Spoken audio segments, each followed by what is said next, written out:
রোববার যশোরের আদালতে আওয়ামী লীগের 167 জন নেতাকর্মী আত্মসমর্পণ করে।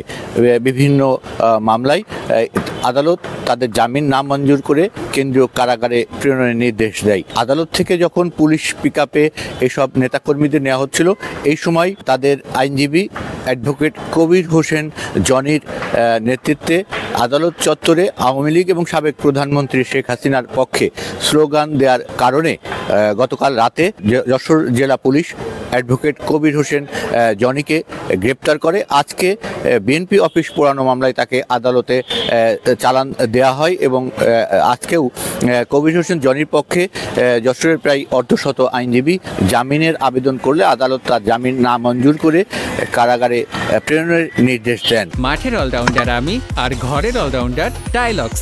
টাইলক্স টয়লেট ক্লিনার, ক্লিন মানেই টাইলক্স।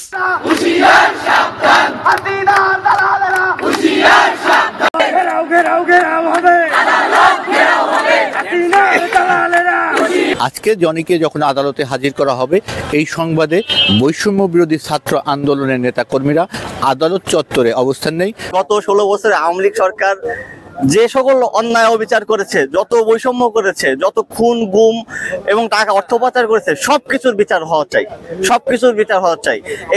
এই ব্যাপারে কোনো রকম ছাড় দেওয়া হবে না। ছাত্র জনতার পক্ষ থেকে আমাদের দাবি থাকবে, আমরা সবসময় রাস্তায় থাকবো। এই ফ্যাসিস্ট স্বৈরাচার সরকার এই বাংলাদেশের মাটিতে যতগুলো অপকর্ম করেছে, প্রত্যেকটা অপকর্মের ধরে ধরে বিচার করা হবে। তারা প্রতিবাদ জানায় যে যশোরের আদালতে আওয়ামী লীগ এবং শেখ হাসিনার পক্ষে যেসব স্লোগান দিয়ে বিশৃঙ্খলার সৃষ্টি করা হয়েছে, তার প্রতিবাদে তারা এখানে অবস্থান নেয়। দীর্ঘক্ষণ তারা এখানে আদালত চিফ জুডিশিয়াল ম্যাজিস্ট্রেট আদালত চত্বরে তারা অবস্থান নেয়, প্রতিবাদ সমাবেশ করে এবং তারা এর নিন্দা জানিয়েছে এবং এর সাথে সংশ্লিষ্ট সকলের বিচার দাবি করেছে।